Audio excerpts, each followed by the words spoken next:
Will Bitcoin's decline continue or will the flagship recover? Will Cardano become the new leader? What will be the global regulations for cryptocurrencies? And what is better to buy at the beginning of the fall to avoid burning out? We will discuss this, summarizing the results of August. August turned out to be hot not only because of record-breaking temperatures on thermometers, but also in the cryptocurrency sector. In the middle of the month, the market dipped heavily, becoming like a boat on a stormy sea, swaying from side to side. Fortunately, by the end of the month, the situation stabilized to some extent, not perfect, but definitely doing better. Bitcoin continues to be the front-runner, having recovered to about $26,000 and is holding steady at that level in recent days. The question is, where will the first cryptocurrency head? Considering that on August 18th, that very day, the entire market dropped down noticeably. Many experts predicted a price of $15,000, but our older fellow has stayed afloat, so it's a bit early to write it off. And if we take into account that the market is constantly changing under the influence of flagships, we can relax the nerves and exhale a bit. So far, Bitcoin has not yet become digital gold, but it is the closest to that title, for the reason that it is mostly affected only by global events and the whole market follows it at all times. Well, time will show where it's heading. In the meantime, Cardano might be looking to break into the big game. Charles Hoskinson, the founder of Cardano cryptocurrency, recently made a statement that it could become an industry leader. But might and will are slightly different things, so let's get this straight, shall we? Now Cardano is leading the way among all cryptocurrency developers, as stated Hoskinson. 3 major updates, Hydra, Mithril, and Node 8.x, have been successfully launched. The project team is actively working on governance in the network, which is one of the most complex processes in the ecosystem of any cryptocurrency. Cardano's total assets have increased by almost 200%, transaction volumes have grown, and the value of native assets has now hit $8 million.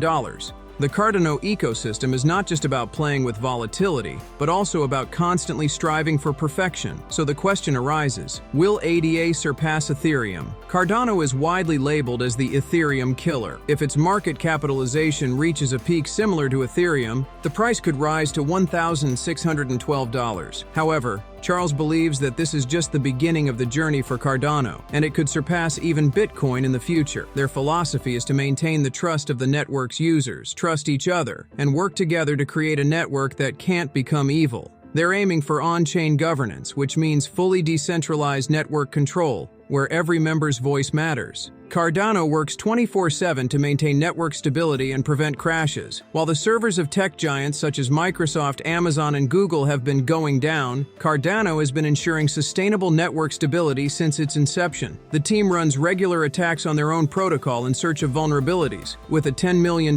reward promised for revealing it. But so far, no such vulnerabilities have been discovered. Cardano is striving to create a worldwide decentralized cryptocurrency society where everyone is equal, regardless of the capital size and location, a community that guarantees security for everyone. If Cardano succeeds in realizing its ambitions, it will surely affect its value, and it can become a leader in the industry. We wish you the best of luck in this endeavor. And now we come to the global agenda. As we approach the end of the G20 summit in India, the G20 is actively engaged in finalizing global regulations for cryptocurrencies. An exclusive roundtable was hosted by Chatham House Rules in India as part of India Concludes its presidency. Kristalina Georgieva, managing director of the International Monetary Fund, compared cryptocurrency to a stream of water, pointing out that even if you try to choke it in one place, it will find an alternative path. This vividly reveals the regulatory challenges of the industry. At the closed-door meeting, India had intended to table a presidential note on cryptocurrency regulation and outline a roadmap to show its involvement in the development of the sector. However, the G20 responded with concerns over the content of the document and emphasized the need for consultation before committing to this kind of document. After 2 weeks of negotiations and debates, India has finally laid out its guidelines for the global regulation of the cryptocurrency sector. In the coming days, a joint paper will be released by the International Monetary Fund and the Financial Stability Board. This document is expected to be very insightful, revealing the macroeconomic impact of cryptocurrencies on the world's economy. It will also include India's recommendations for global regulation. India's strong persistence contributed to the acknowledgement of their note, outlining ways to manage currencies in emerging and developing markets. This will probably aid in bringing cryptocurrencies out of the gray zone and contribute to their strengthening.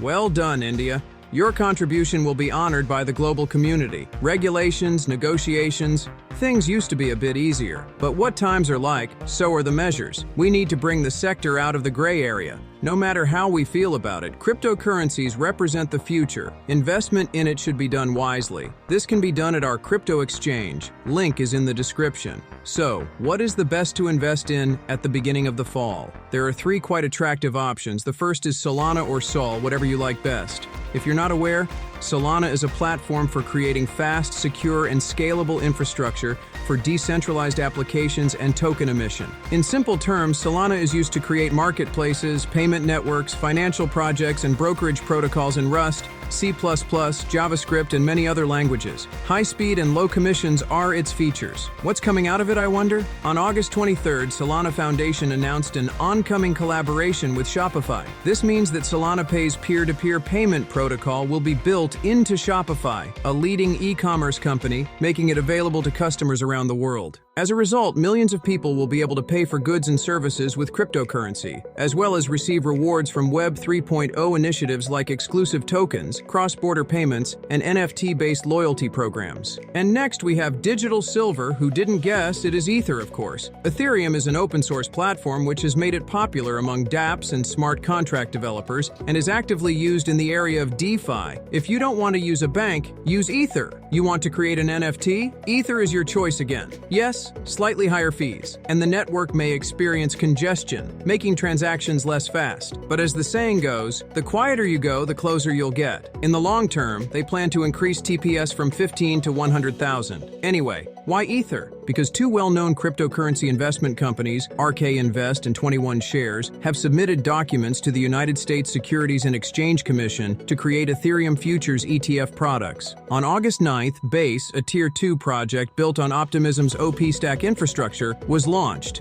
giving users the ability to transfer their ETH from the Ethereum mainnet to Base. To celebrate the launch of Base, Coinbase has organized an event called On-Chain Summer, which will showcase various blockchain projects in art, games, and music. Participants have a chance to win daily drops from many projects being developed on the Base platform. And what could be more optimistic than Optimism? It is a Layer 2 network in the Ethereum blockchain that uses optimistic rollups to increase speed and reduce transaction fees. Optimistic rollups is a kind of sidechain that allows you to process a huge number of transactions and then integrate them into the main network. Optimism enhances the Ethereum network by reducing gas fees and speeding up the transaction process while maintaining the security and reliability within the network. But why Optimism? Not just because it's optimistic, but also because on Monday, August 28th, the Optimism team released an update to the main network with a sequencer placement configuration. This update is intended to ensure future deployments with minimal latency. And indeed, it's much simpler. The network allows you to quickly place smart contracts, decentralized applications, and marketplaces. Fast and furious. Ditto for transaction processing. In addition to this update, Optimism is taking part in the On-Chain Summer event with the Optimism NFT project. And in June, the team released Bedrock, a major protocol update that improved reliability and security, as well as performance. All right, I'll end on that optimistic note. Thanks for your attention, friends. See you soon.